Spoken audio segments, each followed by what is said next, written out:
أعوذ بالله السميع العليم من الشيطان الرجيم من همزه ونفخه ونفسه. بسم الله الرحمن الرحيم. ربي يسر ولا تعسر وتمم بالخير. ربي زدني علما.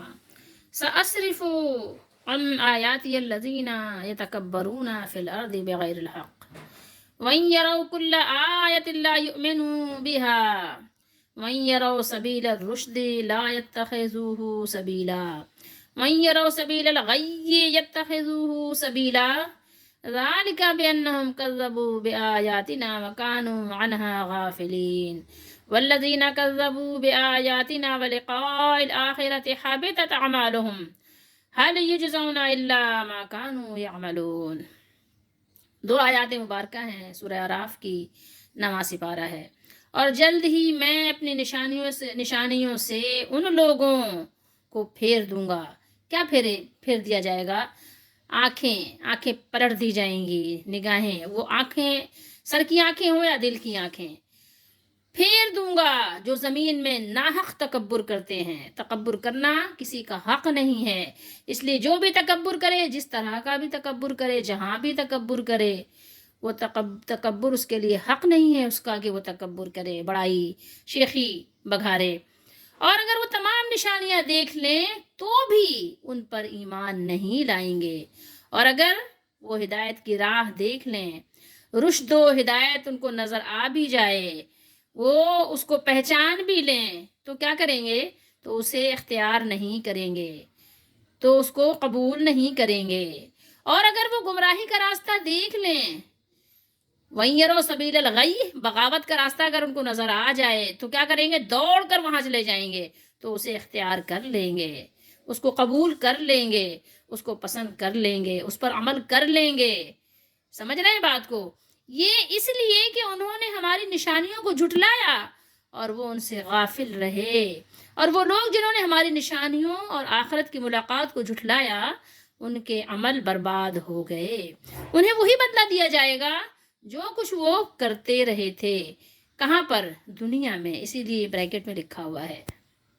یہاں پر ایک چیز آپ ضرور غور کیجئے گا، انسان اور انسان کی حیثیت اور انسان کا تکبر کچھ بھی نہیں ہے. نہ انسان کی کوئی حیثیت ہے، نہ انسان کے تکبر کی کوئی حیثیت ہے، نہ انسان کے پاس جو کچھ ہے اس کی کوئی حیثیت ہے. کس بات کا تکبر، کس بات کی بڑائی، کس بات کی شیخی، کس بات کی بڑبتی، کس بات پر غرور، سب دھوکہ ہے.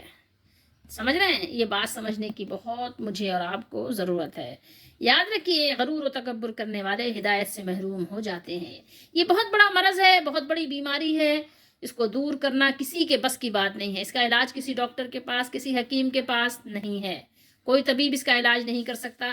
اس کا علاج خود وہی مریض کر سکتا ہے جس کو یہ مرض لاحق ہے، وہی بیمار کر سکتا ہے جس کو یہ بیماری لاحق ہے. اس کے علاوہ ادروائز اس کا علاج کسی اور کے پاس نہیں ہے. تو اس کا علاج کرنے کے لیے آپ نے خود اپنا حکیم، اپنا معالج بننا ہے تاکہ آپ اپنا علاج کر سکیں. اور یہ اسی وقت ممکن ہے کہ جب آپ کو یہ اپنا عیب، اپنی بیماری نظر آئے گی. اگر نہیں نظر آئی، آپ نہیں پہچان سکے، تو مزید آپ اس میں ترقی کرتے جائیں گے اور مرض اتنا بڑھ جائے گا کہ آپ ہلاک ہو جائیں گے. مسلم شریف کی حدیث شریف ہے، رسول اللہ صلی اللہ تعالیٰ علیہ وآلہ وسلم نے ارشاد فرمایا، وہ شخص جنت میں داخل نہیں ہوگا جس کے دل میں ذرہ برابر تکبر ہو، ذرہ برابر بھی کبر ہوگا تو وہ جنت میں داخل نہیں ہوگا. ایک آدمی نے کہا کہ انسان پسند کرتا ہے کہ اس کا کپڑا اچھا ہو، اس کا جوتا اچھا ہو، تو کیا یہ بھی تکبر ہے؟ تو آپ صلی اللہ علیہ وسلم نے فرمایا، بے شک اللہ تعالیٰ جمیل ہے اور جمال کو پسند فرماتے ہیں. تکبر یہ نہیں ہے کہ آپ نے اچھا کپڑا پہن لیا. ہاں، اگر آپ نے تکبر کی وجہ سے اچھا کپڑا پہنا ہے تو وہ بھی تکبر ہی ہو جائے گا. جیسے آج کل ہے نا کہ محفل میں جیسا میرا سوٹ ہو، میری ڈریسنگ ہو، دوسرے کی نہ ہو، اسی چکر میں لوگ بے انتہا بے بہا پیسے بہا رہے ہیں. جیسے میں نے گیٹ اپ بنایا ہے دوسرا نہ بنایا، اسی چکر میں روز بروز نئی نئی ایجادات ہو رہی ہیں. لوگ اسی چکر میں پورے کپڑے ہی سے بے پرواہ ہو کر جو ہے محفلوں میں آ جاتے ہیں کہ وہ بالکل یونیک لگنا چاہتے ہیں. اگر یہ تکبر کی وجہ سے ہے تو واقعی پھر یہ بھی آپ کے لیے پکڑ کا باعث ہے. لیکن ایک انسان ہوتا ہے نا کہ ہمارے کپڑے صاف ستھرے ہوں، ایک طور طریقے کے مطابق ہوں، یعنی بالکل فقیرانہ لباس نہ ہو، فقیرانہ ڈریسنگ نہ ہو، تو وہ چیز اور ہے. لیکن یہ کہ بہت مہنگے، بہت زیادہ یعنی آپ اپنی استطاعت سے بڑھ کر، اور اگر آپ کو اللہ تعالیٰ نے دیا بھی ہے تو بہت زیادہ اپنے اوپر خرچ کرنا، یہ ہرگز جو ہے پسندیدہ نہیں ہے۔ اگر یہ پسندیدہ ہوتا تو اللہ کے نبی علیہ السلام بھی اس بات کو اختیار کرتے۔ تو بہت ساری چیزیں ہیں جو سمجھنے کی ہیں، جو ہم سمجھتے نہیں ہیں۔ تو ایک ہوتا ہے نارملی انداز میں اچھا کپڑا پہن لینا، اچھا جوتا پہن لینا، یہ ہر شخص چاہتا ہے کہ میرا کپڑا اچھا ہو، صحیح ہو، ٹھیک ٹھاک ہو، اور میرا جوتا بھی اچھا ہو، پھٹا پرانا نہ ہو، مطلب پیون پہ پیون لگے ہوئے نہ ہو، جوتی پھٹر پھٹر نہ کر رہی ہو، اس طرح سے یعنی نہ ہو۔ تو ایک صحابی نے پوچھ لیا، یا رسول اللہ کیا یہ بھی کبر ہے یا تکبر ہے یہ بھی؟ آپ صلی اللہ علیہ وسلم نے فرمایا بے شک اللہ تعالیٰ جمیل ہے اور اللہ تعالیٰ جمال کو پسند فرماتے ہیں۔ تکبر کیا ہے؟ فرمایا تکبر تو بڑا بنتے ہوئے حق کے انکار اور لوگوں کو حقیر اور بے وقت جاننے کا نام ہے۔ تو اگر آپ نے ایسا کپڑا پہننا پسند کیا ہے کہ آپ لوگوں کو میں یہ بتانا چاہیں کہ جناب جیسے کہ میں ہوں، جیسے میرا کپڑا ہے، جیسے میں نے سیلون سے بیوٹی سیلون سے میں نے تیاری کی ہے، آپ نہیں کر سکتے، آپ افورڈ نہیں کر سکتے۔ میں تو ایسی یعنی دکان سے خریدتا ہوں، میں ایسی شاپ سے کپڑے لیتا ہوں، اور میں ایسے جو ہے بیوٹی سیلون سے اپنی تیاری کرواتا ہوں، گیٹ اپ بنواتا ہوں، جہاں سے آپ افورڈ نہیں کر سکتے۔ تو لازمی بات ہے تکبر میں ہی آئے گا۔ اور آپ کے کرنے کا مقصد بھی ہے کہ آپ لوگوں کو اپنے سے کمتر سمجھیں، اپنے سے کیا سمجھیں؟ اپنے سے گرا ہوا سمجھیں، اپنے سے حقیر سمجھیں، اپنے سے کمزور سمجھیں، اپنے سے غریب سمجھیں۔ تو یہ ظاہر ہے، بات واضح ہے۔ تو تکبر یعنی آپ اگر حق کو قبول نہیں کرتے، حق کی بات کو نہیں سنتے اور لوگوں کو حقیر اور بے وقت جانتے ہیں، تو اس کا نام کیا ہے؟ حدیث شریف میں تکبر رکھا گیا ہے۔ اس سے آپ کو کیا معلوم ہوا کہ اللہ تعالیٰ کی آیات سن کر جو لوگ اپنی بڑائی اور برتری کے زوم میں حق قبول نہیں کرتے، اللہ تعالیٰ بھی انہیں اپنی آیات قبول کرنے سے دور فرما دیتے ہیں، ان کو دفع کر دیتے ہیں۔ ٹھیک ہے؟ فرمایا میں اپنی آیات سے ان لوگوں کو پھیر دوں گا، انہیں یہ سزا دوں گا کہ وہ میری عظمت، شریعت اور احکام کو سمجھ ہی نہ سکیں، اور پھر جاہل رہنے کی وجہ سے دنیا اور آخرت دونوں میں ذلیل ہوں گے۔ دنیا میں بھی کہ جاہل ہیں، وہ کچھ نہیں پتا، اور آخرت میں یہ کہ اپنے مالک، اپنے رب، اپنے پالنے والے بزرگ و برتر کو پہچانا ہی نہیں، اس کی وجہ سے وہاں ذلیل و خوار ہوں گے، اور ذلت و رسوائی کا مشاہدہ اور ملاحظہ سب کو کروا دیا جائے گا۔ بغیر الحق پہ ذرا غور کریں، آپ کا کیا حق پہنچتا ہے کہ آپ اپنی خوبصورتی پر جو ہے تکبر کریں؟ آپ کا کیا حق پہنچتا ہے کہ آپ اپنے مال پر تکبر کریں؟ آپ کا کیا حق پہنچتا ہے کہ آپ اپنی صحت پر تکبر کریں؟ آپ کا کیا حق پہنچتا ہے کہ آپ اپنے جو آپ کو اللہ تعالیٰ نے خوبصورت جسم دیا ہے اس پر آپ جو ہے تکبر کریں؟ یا آپ کا کیا حق پہنچتا ہے کہ جو آپ کو اللہ تعالیٰ نے بولنے کی، سمجھنے کی، سمجھانے کی، پڑھنے کی، پڑھانے کی، جو بھی کسی کی صلاحیت دی ہے، تو آپ تکبر کریں؟ کیوں؟ اس لیے کہ آپ کا حق اس لیے نہیں پہنچتا کہ آپ کو کچھ ہے ہی نہیں۔ ایک لمحہ لگتا ہے اللہ تعالیٰ کو چھیننے میں، ایک لمحہ لگتا ہے آپ کو پٹخنی دینے میں، ایک لمحے میں انسان ادھر کا ادھر ہو جاتا ہے۔ بڑے بڑے لوگ، بڑی بڑی صحت والے، بڑی بڑی گاڑیوں والے، بڑی بڑی جو ہے جسامت والے، بڑے بڑے حسن والے، ملے خاک میں اہل شام کیسے کیسے، زمیں کھا گئی نوجوان کیسے کیسے، ہوئے نامور بے نشاں کیسے کیسے۔ تو انسان کے لیے یہ ساری چیزیں عبرت کی چیزیں ہیں کہ آپ دوسروں کو دیکھ کے عبرت پکڑیں۔ آپ کو ایک بیماری لگ جائے تو آپ کو بار بار ہاسپٹل، ڈاکٹر کے چکر لگانے پڑتے ہیں۔ آپ کے پاس ہے اپنا کیا؟ آپ کا اپنا ذاتی کیا ہے؟ آپ جس کل کے لیے آپ اتنی محنت و تگودو کرتے ہیں، اتنی کوشش کرتے ہیں، وہ کل آپ کے اختیار میں نہیں ہے۔ آپ کو پتہ بھی نہیں ہوتا کہ کل وہ آپ کے قبر میں گزرے گا۔ کتنے ایسے آئے چلے گئے ہیں، سوچتے کیوں نہیں ہیں؟ تو آپ کا کوئی حق نہیں ہے۔ جو بھی انسان تکبر کرتا ہے وہ بغیر حق کے ہے۔ اس کا حق یہ ہے کہ اپنے مالک کے سامنے گردن جھکا کر رہے، اور مالک کے بندوں کی کیا کرے؟ مالک کے بندوں کی جو ان کی آپ کے ذمے خدمات ہیں، وہ خدمات کو انجام دے۔ جو حق ہیں وہ حق ادا کریں، جو ڈیوٹیز ہیں وہ پوری کریں۔ یہ آپ کا حق ہے۔ تکبر کرنا، بڑائی مارنا، شیخی بگارنا، یہ آپ کا حق نہیں پہنچتا کہ اللہ کی زمین میں رہ کے آپ بڑائی ماریں، تکبر کریں۔ زمین میں اگر بڑائی اللہ نے سب سے زیادہ کسی کو دی ہے تو وہ انبیاء علیہ الصلوۃ والسلام ہیں، اور سب سے زیادہ مسکین بن کر زندگی انہوں نے گزاری ہے۔ جب انہوں نے تکبر نہیں کیا، کبھی بڑائی نہیں بیان کی، تو پھر میں اور آپ کون ہو سکتے ہیں؟ موسیٰ علیہ السلام نے صرف ایک بات کہہ دی تھی کہ علم میں، اور آپ جانتے ہیں کہ وہ اس دائرے کے لوگوں میں کہا تھا کہ سب سے زیادہ علم والا کون ہے؟ آپ نے فرمایا میں، اور لازمی بات ہے کہ ایک نبی ہی علم والا زیادہ ہو سکتا ہے، غیر نبی نہیں ہو سکتا۔ تو وہ کلیم اللہ نے صرف اتنی نسبت کی تھی کہ میں ہوں، تو اللہ تعالیٰ نے اسی بات پر فرمایا کہ نہیں، آپ کو یہ بھی نہیں کہنا چاہیے، آپ کہیں کہ نہیں، مالک ہے، اللہ ہے سب سے زیادہ علم والا۔ آپ سوچ سکتے ہیں، قرآن پڑھ کے آپ دیکھ سکتے ہیں، یہ سب چیزیں ہمارے سبق کے لیے ہیں۔ تو تکبر وہ چیز ہے کہ ایسی بڑی بیماری ہے کہ اس کو آپ دیکھیں کہ آپ کے اندر ہے تو نہیں، کہیں کسی بھی چیز کے بارے میں آپ یہ تو نہیں سمجھتے کہ آپ بڑے ہیں، آپ سے زیادہ کوئی حسین نہیں، آپ سے زیادہ کوئی بولنے پہ ملکہ نہیں رکھتا۔ تو آپ ذرا دیکھیں، جس چیز کے اندر بھی ہے اس کو دور کریں۔ جب تک دور نہیں کریں گے، حق کو قبول کرنے کی صلاحیت، استعداد آپ کے اندر نہیں پیدا ہوگی۔ جیسا کرو گے ویسا بھرو گے، اسی اصول کے تحت، جیسا حدیث شریف میں بھی ہے، کما تدین تدان، ٹھیک ہے، جیسا کرو گے ویسا بھرو گے۔ تو قرآن میں بھی اللہ تعالیٰ نے ارشاد فرمایا ہے سورہ صف میں، اگر آپ نے پڑھا 28ویں سپارے میں، تو کیا فرمایا اللہ تعالیٰ نے؟ وہاں بھی موسیٰ علیہ السلام کا ہی ذکر ہے، فرمایا فلما زاغوا ازاغ اللہ قلوبہم۔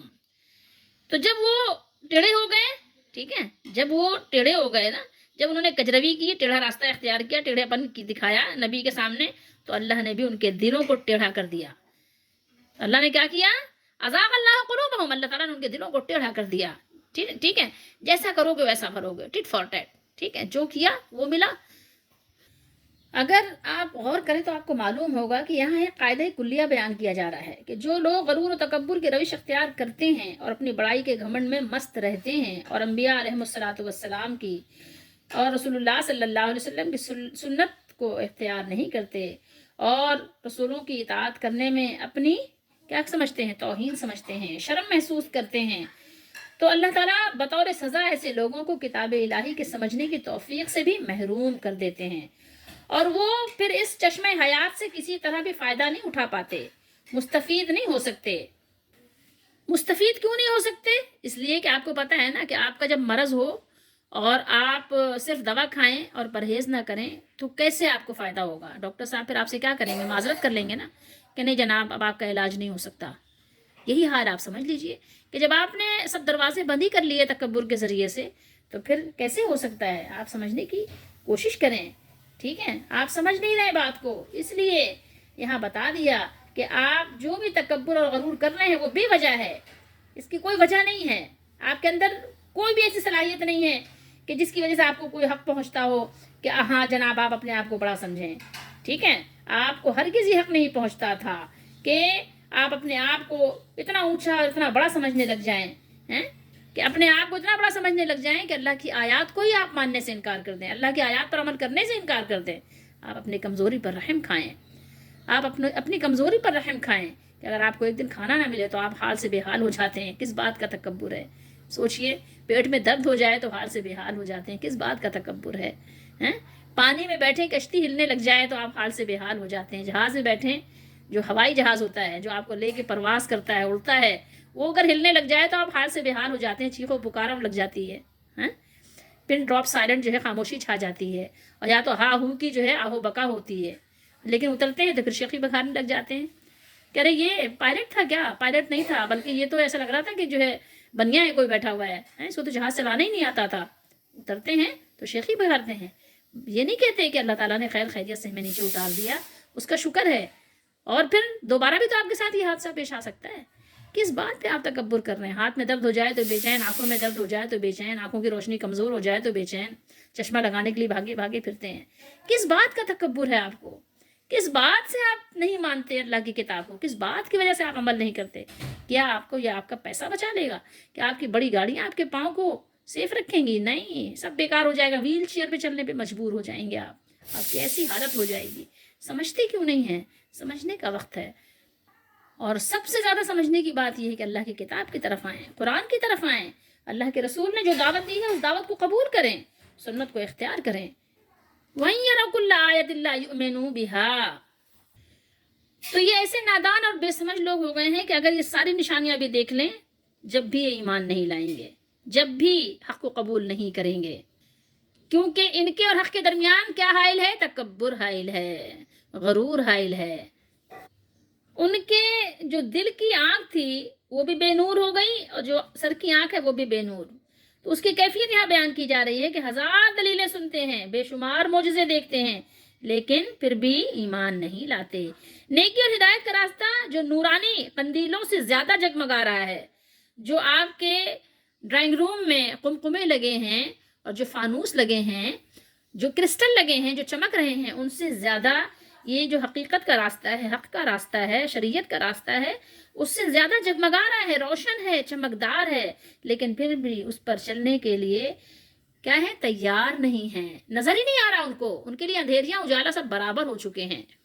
ان سے کہا جاتا ہے آؤ حق کی طرف، آؤ قرآن کی طرف، بھاگ جاتے ہیں، ان کا دل ڈوب جاتا ہے، ٹھیک ہے، ان کے دل ڈوبنے لگتے ہیں، اور وہ کیا کرتے ہیں، اندھیریوں میں اور تاریکیوں میں گھری ہوئی دلالت و گمراہی کے لیے، اس پہ چلنے کے لیے بڑے ہی بےتاب نظر آتے ہیں، بڑے شوق ذوق سے اس پہ چل پڑتے ہیں، لیکن حق کی طرف آنے کے لیے 100 مرتبہ سوچ و بچار کرتے ہیں، پھر بھی نہیں آتے، کیوں؟ اس لیے کہ وہ ناحق تکبر کرتے ہیں، جو کہ ان کا حق ہی نہیں ہے۔ ذالک بانہم کذبوا بآیاتنا وکانوا عنہا غافلین، کیا فرمایا اللہ نے؟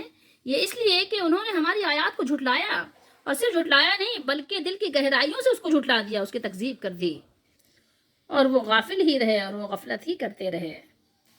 تو پھر ان کے ساتھ جو کچھ ہوا وہ ان کے اپنے ہاتھوں کی کمائی تھی، ان کے اپنے ہی کیے کی سزا تھی، جو کچھ ہے یہ سب اپنے ہی ہاتھوں کے ہیں کرتوت، شکوہ ہے زمانے سے نہ قسمت کا گلہ ہے۔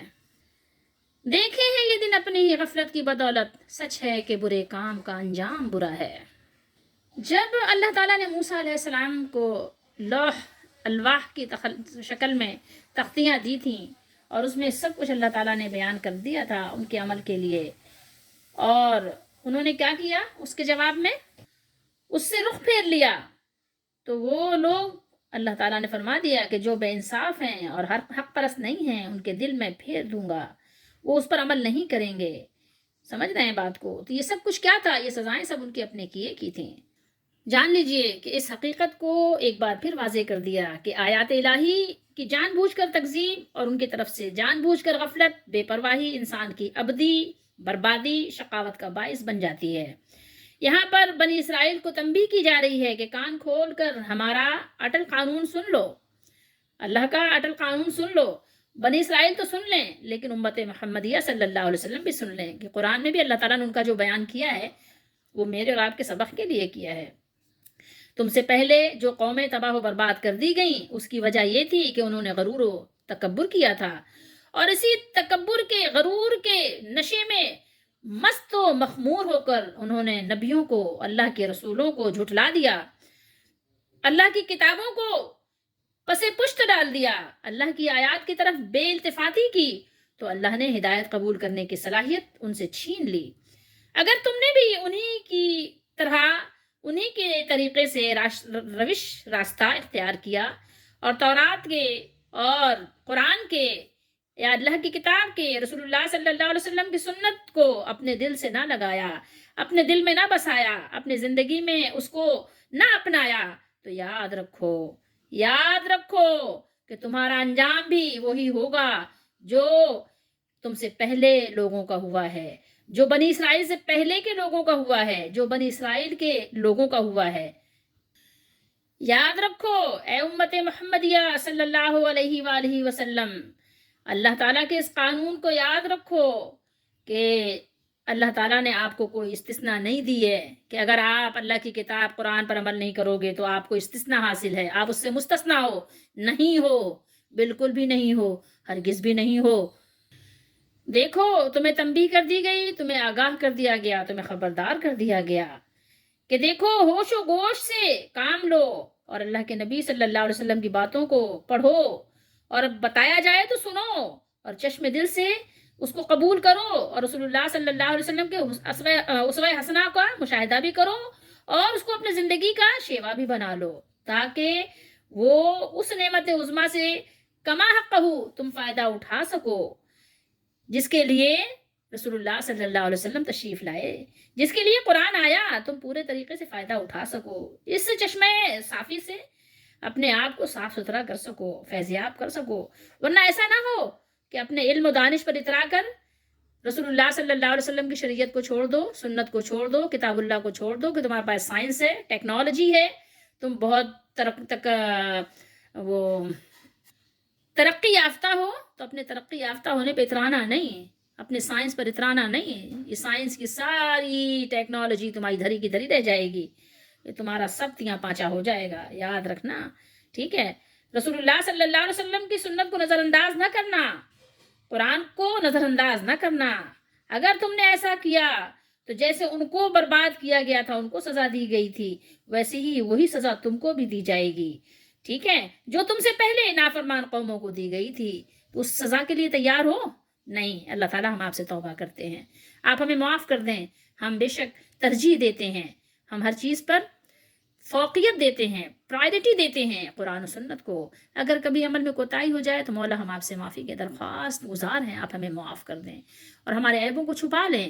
ہم آپ سے معافی چاہتے ہیں، آپ ہمیں اپنے پیارے رسول صلی اللہ علیہ وسلم کے طریقے پہ چلنے والا بنا دیں۔ والذین کذبوا بآیاتنا ولقاء الآخرۃ حبطت اعمالهم هل یجزون الا ما كانوا یعملون۔ سن لیجئے اللہ تعالیٰ کا قانون، اور جن لوگوں نے ہماری آیتوں کو اور آخرت کی ملاقات کو جھٹلایا ان کے اعمال ضائع ہو جائیں گے۔ یعنی جو شخص، جو فرد، جو کوئی بھی ہو، وہ اس طرز عمل کو اختیار کرے اور موت تک اسی کو اختیار کیے رکھے تو اس کے اعمال ضائع ہو جائیں گے۔ یہ جیسے عمل کرتے ہیں ویسا ہی ان کو بدلہ ملے گا، جیسا انہوں نے اعمال آگے بھیجا تو ویسا ہی اللہ تعالیٰ اس کے مطابق ان کو بدلہ دیں گے۔ اچھے اعمال کا بدلہ اچھا، برے اعمال کا بدلہ برا۔ جیسا کرو گے ویسا بھرو گے، جیسی کھیتی آج کرو گے ویسا پھل کل پاؤ گے، جیسے پیڑ لگاؤ گے، جیسی کھیتی آج کرو گے اس کا صلہ کل پاؤ گے، جیسے پیڑ لگاؤ گے ویسے ہی پھل پاؤ گے۔ نیک اعمال کا اجر قیامت کے دن صرف کس کو ملے گا؟ صرف ان لوگوں کو ہی ملے گا، ان لوگوں ہی کو عطا فرمایا جائے گا جو اللہ تعالیٰ اور اس کے رسولوں اور روز جزا پر صدق دل سے ایمان لائے، اس کو صدق دل سے قبول کیا، زبان سے اقرار کیا، پھر اپنی زندگی اپنے عمل سے اس کو کیا کیا؟ ثابت بھی کیا، ظاہر بھی کیا، دکھایا بھی کہ دیکھو ہم وہ نہیں ہیں جو کفار ہیں، ہم کفار کی طرح نہیں ہیں۔ یہ بات ثابت کرنا ضروری ہے۔ اگر چلو دنیا والے آپ کو نہیں بھی جانتے تو آپ کا مالک تو آپ کو جانے نا، اتنا تو ہونا ہی چاہیے، کیونکہ انہی کے اعمال کی غرض و غایت کیا ہے؟ اللہ کی رضا ہے۔ جو لوگ ایمان لائے ہیں ان کی اعمال دنیا والوں کے لیے نہیں ہوتے کہ دنیا والے ہماری تعریف کریں، ہمیں دنیا والے مانے کہ ہاں ہم نے ان کے ساتھ احسان کیا ہے، ہم نے ان کے ساتھ اچھا سلوک کیا ہے، تو وہ اس کا جو ہے اس کی ڈھولک پیٹیں، ڈھنڈورا پیٹیں کہ جناب یہ بہت اچھے صاحب ہیں، یہ بہت اچھی خاتون ہیں، انہوں نے ہمارے ساتھ بہت اچھا سلوک کیا ہے، ساری دنیا والوں جان لو، ٹھیک ہے؟ اس لیے وہ نہیں کرتے، بلکہ کس لیے کرتے ہیں؟ اپنے مالک کو راضی کرنے کے لیے کرتے ہیں کہ میرا مالک راضی ہو جائے۔ مومن کے لیے سب سے بڑا، سب سے خوبصورت تحفہ کیا ہے؟ اس کا مالک اس سے راضی ہو جائے، اور مالک کو تو کچھ بتانے کی ضرورت نہیں ہے، وہ تو آپ کو عمل ایسے دے گا، اس کی جزا آپ کے عمل کی ایسی دے گا کہ فَلَهُمْ أَجْرٌ غَيْرُ مَمْنُونَ، ان کے لیے اجر ہیں، بدلہ ہیں، ریوارڈ ہیں، کیا ایسے ہیں کہ جس کو کبھی ان کے لیے نہ روکا جائے گا، نہ ان کی روک ٹوک ہوگی، اور نہ ہی ان سے کبھی وہ ختم کیا جائے گا، ہمیشہ ان کو ملتا رہے گا، اس کا پھل وہ ہمیشہ کھاتے رہیں گے، اس کا ریوارڈ وہ ہمیشہ پاتے رہیں گے۔ انہوں نے جس کے لیے عمل کیا تھا اس کا جو ہے اجر ختم نہیں ہوتا، اس کا اجر باقی رہے گا، اور وہ نعیم جنت کے حصول کے لیے عمل تھا کہ اللہ راضی ہوگا تو اللہ جنت بھی دے گا، جنت کی نعمتیں بھی دے گا، تو وہ لوگ اسی لیے عمل کرتے رہے تو ان کو وہ کچھ مل گیا۔ لیکن وہ لوگ جو نہ اللہ پر ایمان لائے اور نہ روز جزا پر یقین رکھا، نہ انہوں نے رسول اللہ کی سنت اختیار کی، نہ وہ قیامت کے دن کے لیے کچھ تیاری کی، نہ جو اپنے مالک کو راضی کرنا تھا راضی کیا، ان کے اعمال کا کوئی ریوارڈ ان کو نہیں ملے گا۔ انہوں نے اگر اچھے کام کر بھی لیے، انہوں نے اگر جو ہے فلاحی ادارے قائم کر بھی دیے، کچھ بیواؤں کی، کچھ یتیموں کی مدد کر بھی دی، کچھ غریبوں کی، کچھ مجبوروں کی، کچھ معذوروں کی خدمت کر بھی دی، تو پھر بھی اس کا صلہ ان کو دنیا میں دے کر اور فارغ کر دیا جائے گا، کیونکہ یہ اعمال کرتے وقت ان کے ذہن میں اس کا اجر کا کوئی تصور نہیں تھا، انہوں نے کیا ہی دنیا کے لیے تھا، تو دنیا میں ان کے اعمال کا ڈنکا بجا دیا گیا کہ دیکھو جناب فلاں اس نے اتنا بڑا ادارہ قائم کیا، اس نے اتنی خدمت کی، اس نے یہ کیا، اس نے جس لیے کیا تھا اللہ نے اس کو دے دیا، اللہ تعالیٰ نے اس میں کمی نہیں کی، جس کے لیے اس نے کیا تھا وہ اس کو مل گیا۔ بہت سے لوگ لا الہ الا اللہ پڑھ کر بھی اس طرح کرتے ہیں، بہت سے لوگ کیا کرتے ہیں، پیر بن جاتے ہیں کہ مرید ان کی تعریف کرتے رہیں، خدمت کرتے رہیں، پاؤں دباتے رہیں، تو آپ نے دیکھا ہوگا کہ وہاں پر جمگھٹا لگ جاتا ہے، جس لیے وہ کرتے ہیں اللہ تعالیٰ ان کو وہ دے دیتے ہیں۔ بہت سے آپ نے دیکھا ہوگا حکومت کے لیے، عہدوں کے لیے، کسی سیٹ کے لیے بڑی محنت کرتے ہیں، بڑی بھاگ دوڑ کرتے ہیں، لوگوں کو پیسے دیتے ہیں، لوگوں کو واہوائی کے لیے اپنی خدمات گنواتے ہیں، بتاتے ہیں، تو کیا ہوتا ہے پھر اللہ تعالیٰ ان کو وہ عہدہ دے دیتے ہیں، ان کو وہ سیٹ دے دیتے ہیں، ان کا معاوضہ ان کو دنیا میں دے دیا جاتا ہے، جو ان کی یعنی شبانہ روز کی یعنی محنت ہوتی ہے، اللہ تعالیٰ ان محنت کو ضائع نہیں کرتا۔ بہت سے لوگ اپنے زہد و تقویٰ کا خوب چرچا کرنا چاہتے ہیں کہ جناب میں تہجد بھی پڑھتا ہوں اور میں ایسا کرتا ہوں اور میں یہ کرتا ہوں، میں وہ کرتا ہوں، تو ان کے مریدین ان کا ڈنکا بجاتے رہتے ہیں، ڈھولک پیٹتے رہتے ہیں، سب کو سناتے رہتے ہیں، کہیں کہیں اسپیکر پہ اعلان ہو رہا ہے، کہیں میڈیا پہ، کہیں کہیں پہ یوٹیوب پہ ان کے چرچے ہو رہے ہیں، جناب فلاں صاحب بہت نیک ہیں، بہت اللہ والے ہیں، ان کا جھوٹا پیو تو شفا مل جاتی ہے، تو اللہ تعالیٰ دے دیتا ہے، ٹھیک ہے؟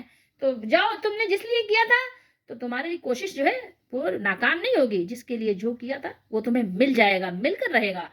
اور کچھ لوگ دنیا میں اپنا کاروبار چمکانے کے لیے محنت کرتے ہیں، آپ نے دیکھا ہوگا، ٹھیک ہے؟ اپنے کاروبار کے لیے پبلسٹی کرنے کے لیے بہت انہوں نے اپنا ہر طرف جال بچھایا ہوتا ہے، نیٹ ورک پھیلایا ہوتا ہے، تو ان کا کاروبار بھی چل جاتا ہے، ان کی اس میں بھی بڑی ترقی ہو جاتی ہے، ٹھیک ہے؟ تو یہ چیزیں ایسی نہیں ہیں جو اللہ تعالیٰ آپ کو چھوڑ دیتے ہیں، کاروبار میں ترقی بھی، سیاسی قوت و اقتدار بھی کسی نہ کسی شکل میں آپ کو اللہ تعالیٰ عطا ہی کر دیتے ہیں، لیکن آخرت میں آپ کیا سمجھتے ہیں کہ آخرت میں آپ کو ملے گا؟ نہیں، بالکل بھی نہیں۔ آخرت میں تو اللہ نے فرمایا کہ راکھ کے ڈھیر کی طرح اس کو اکٹھا کر کے بکھیر کے اڑا دیا جائے گا، سب برباد کر دیا جائے گا، آخرت میں اس کے لیے کچھ نہیں ہے۔ جس کے لیے جس نے جو کیا ہے اس کو اللہ تعالیٰ اسی طرح سے عطا فرمائیں گے۔ تو بس ہمارے لیے سبق یہاں پر یہ ہے کہ ہم اپنے لیے دعا کریں کہ اللہ تعالیٰ ہمیں ہر کام اپنی رضا کے لیے اور اپنی نعمتوں بھری جنت کے لیے کرنے کی توفیق دے۔ جنت بھی مانگا کریں، اللہ کی رضا بھی مانگا کریں، اس کے دیدار کا شوق بھی اپنے اندر رکھیں اور اس کی دعا بھی مانگا کریں۔ اللہ تعالیٰ ہم سب کو توفیق دیں۔ ہمارے نبی صلی اللہ علیہ وسلم بھی یہ دعا کیا کرتے تھے، اللہم انی اسألک حبک وحب من یحبک وحب عمل یقربنی الی حبک۔